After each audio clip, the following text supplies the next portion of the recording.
خوابگزاری است که مصر تاکنون نظیرش ندیده است. من تصمیم گرفتم برای بزرگداشت ایشان مراسم زرین برگزار کنم. آیا جناب یوزارسیف از ما تقاضایی ندارند؟ مایلم خواسته های ایشان را اجابت کنم. امروز فرمان روا به بنده عنایت بسیار مبذول داشتند. تقاضایم این است که این عنایات را کامل کنند. هر تقاضایی را از جانب یوزارسیف میپذیرم. دو تقاضا دارم. اول اینکه زنان زندانی در بند را از زندان آزاد کنید.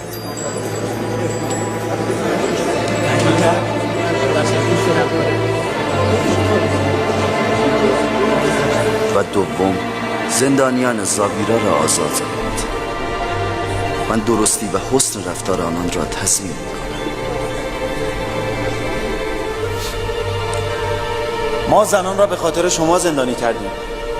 اگر شما بخواهید آزاد می‌شوند. اما گویا فراموش کرده اید. این زلیخا بود که باعث شد شما سالها در زندان بمانید. آری جناب فرمانروا، من سعی کردم که فراموش کنم. شما سالهای زیادی را به خاطر زلیخا در زندان بودید. او زنی خیانتکار و بوالهوس است که باید مجازات شود. من برای انتقام جویی خلق نشدم. کسی که برای همه عفو رحمت به ارمغان آورده نمیتواند اهل نفرت و انتقام باشد.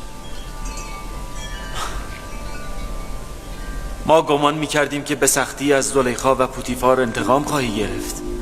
من فقط خواستار رفع تهمت از خود بودم و تنها علاقه‌ای به حبس و مجازات آنان ندارم که آزادی همه زندانیان بیگناه را نیز خواستم. تقاضای آزادی زندانیان زاویرا صحیح نیست. آنها خطرناکند. سابقه مخالفت با حکومت آمون و مصر را دارند. جرائمی از جمله خیانت به حکومت را دارند. من سالها با آنان زندگی کردم و سلامت اخلاق و رفتار آنان را تضمین می‌کنم. آنان دیگران زندانیان سابق نیستند. اختیار با شماست. شما از امروز اختیار صدور فرمان دارید. می توانید هر تصمیمی را جهت اجرا به مأمورین ابلاغ کنید. دستور بدهید تا آزادشان کنند. سپاسگزارم عالی جناب.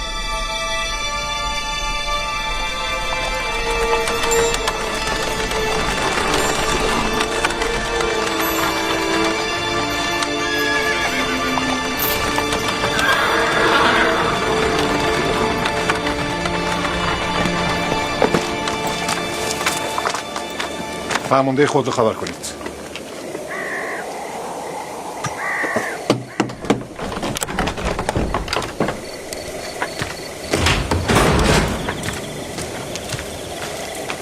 درود بر فرمانده تاکلوت. درود.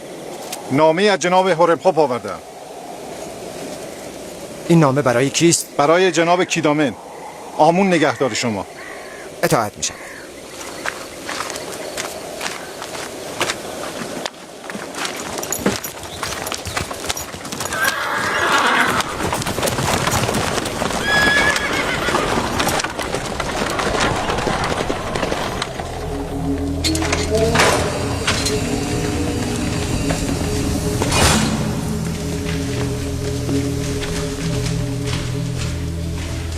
باز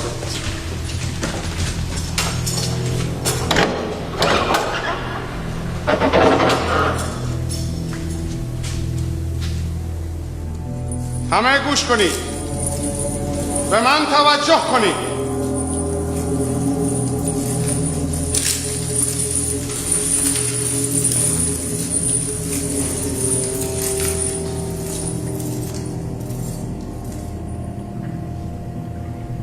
از مشاور فرمانروای مصر به کیدامن رئیس زندان زاویرا، از آنجا که به حسن خلق و رفتار زندانیان زاویرا آگاه هستیم و می‌دانیم بسیاری از زندانیان به ستم در محبس بوده و بیگناه هستند، بر خود لازم می‌دانیم ایام باقی مانده محکومیت زندانیان را به آنها ببخشیم و به این وسیله حکم آزادی همه آنها را به شما ابلاغ می‌کنیم. مشاور فرمانروای مصر یوزارسی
زاویرا بدون یوزارسیف قابل تحمل نیست. ای کاش من هم با اینان آزاد می شدم و به یوزارسیف می پیوستم. آلی راستی که درست بود.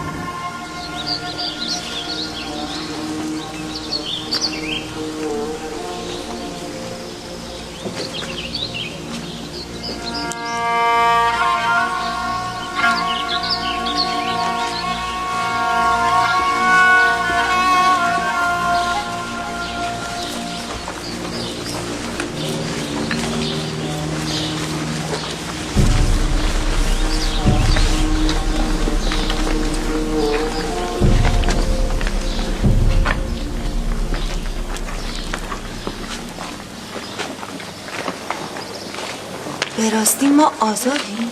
آری، به فرمان مشاور اعظم فرمانروا جناب یوزارسیف شما آزادید. شما چه گفتید؟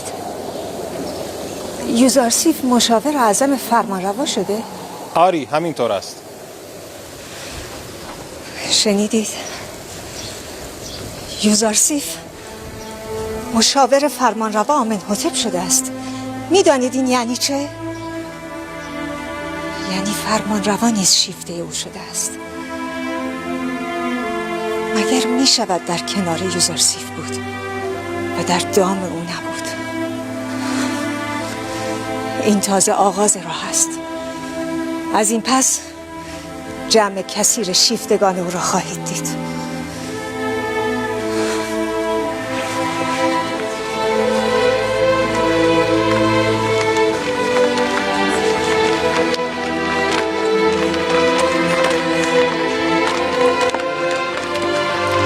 روانی در کار نیست زلیخا، باید پیاده برویم.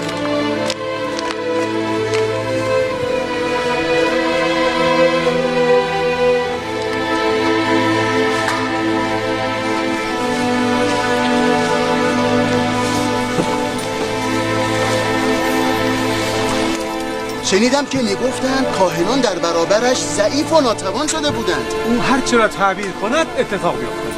میگوید این تعبیر خواب رو از خدایش آموخته، چیزی از خود نمیگوید. آری، او مدام از خدایش میگفت.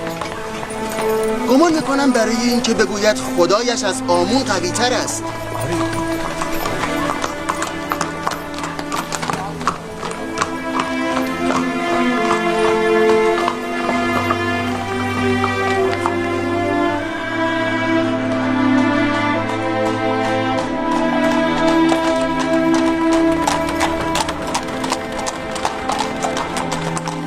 اخماه اون روز خیلی ناراحت شد. کاهنان نمیتوانستند در برابر او سر بلند کنند. او از همه معبران مصر داناتر است.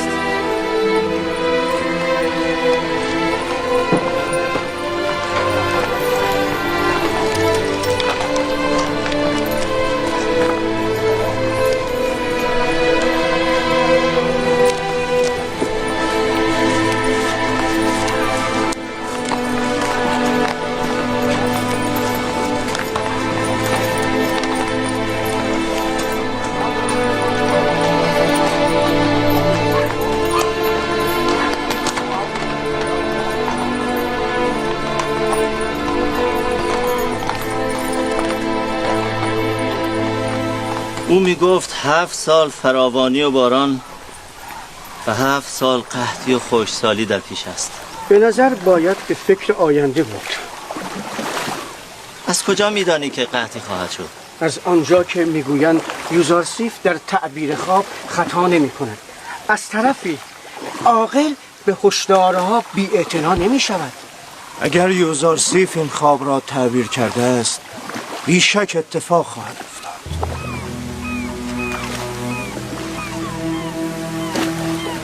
راست میگوید. اگر قحطی شد و ما ذخیره داشتیم مصرف میکنیم. اگر هم قحطی نشد ضرر نکرده ایم. تو کجایی یوسف؟ همه جا سخن از توست. پس چرا مالک تو را نمی‌یابد؟